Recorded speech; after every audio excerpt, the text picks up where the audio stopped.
नवंबर को निफ्टी आ bank Nifty रे trade करने पे कौन कौन लेवल्स है पारे चलते आम एनालिसिस करवा। चलते प्रथम देखा निफ्टी निफ्टी रे जदि हम डेली कैंडल को देखा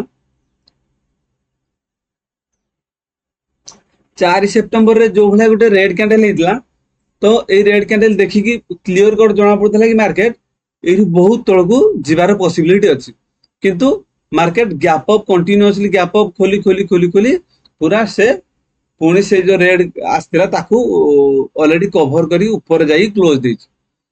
जदि मार्केट पुणी काली गैप अप ओपन होची तो मार्केट रो व्यू एठू धीरे धीरे अपसाइड जीवार पॉसिबिलिटी बहुत रहबो एठू से अपसाइड ही जीवो।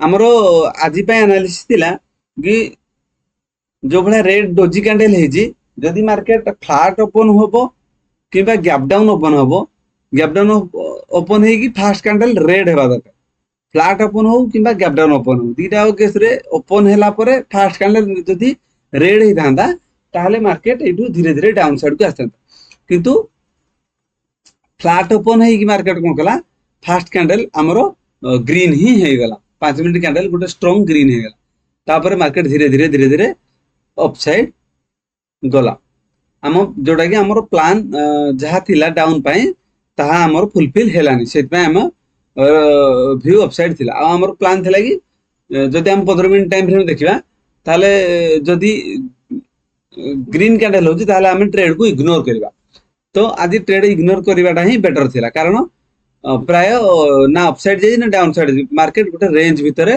फसी जाई यार भितरे रह जाई। नेक्स्ट हमर कोन होबा दरकार जदि मार्केट गैप अप ओपन होजी ताहले 25,000 को सपोर्ट नहीं कि मार्केट अपसाइड पळेबो सेटा अपसाइड जीवो। जदि फ्लैट ओपन होजी ताहले हमको प्राइस एक्शन को फॉलो करिया को पड़ियो। जदि market by chance gap down open हे जाउ केते गैप डाउन होबा दरकार मिनिमम 100 पॉइंट पाखा पाखी जोड़ा कि 24,950 तळे एरिया जदि गैप डाउन ओपन होजी ताहले मार्केट रो व्यू नेगेटिव रहइबो। फ्लैट गैप अप तो दीटा आगे हमर पॉजिटिव व्यू रहइबो मार्केट एटू अपसाइड ही जीवो। जदि मार्केट बहुत बड़ गैप डाउन ओपन हे जाउची 24,950 तळे डायरेक्ट गैप डाउन ओपन होजी ताहले मार्केट एटू धीरे धीरे डाउन साइड को आसी।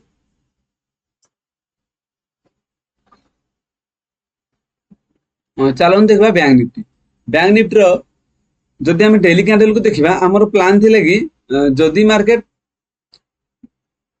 फ्लैट ओपन होजी किबा जस्ट गैप अप ओपन होजी ताहले मार्केट कोन करिवो ए जो हमरो 54,350 हमें सपोर्ट लाइन ड्रॉ करथिले ताहारी ऊपर ही मार्केट क्लोज हेगी रहि जिवो। जदि मार्केट गैप अप किबा फ्लैट ओपन होजी जदि मार्केट गैप डाउन ओपन होजी ताहले मार्केट डाउन साइड आसीबो पुणी ता रेंज भीतर को मार्केट पळे आसीबो जोटा कि हमर ब्रेकआउट फेल हमें मानिबा। किंतु मार्केट जो भला ग्रीन कैंडल है जी गैप अप फ्लैट दीटा केस रे हमर व्यू पॉजिटिव रहइबो।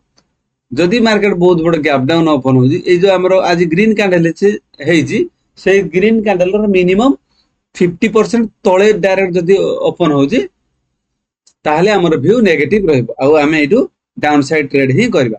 जदि 50% तळे ओपन होजी ए ग्रीन कैंडल रो 50% तळे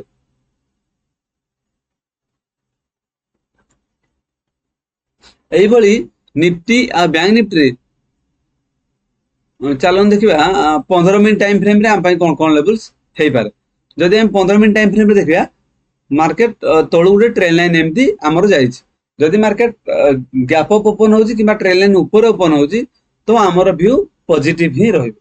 जदि मार्केट बहुत बड़ गैप डाउन ओपन हो जाई मिनिमम 54,350 तळे 54,350 तळे जदि डायरेक्ट गैप डाउन ओपन होबो ताहले मार्केट रो व्यू पॉजिटिव आमे माने द नेगेटिव मानिबा। 54,350 तळे जदि डायरेक्ट गैप डाउन ओपन हो जे ताहले हमर व्यू नेगेटिव रहइबो आमे डाउन साइड ट्रेड ही करियो।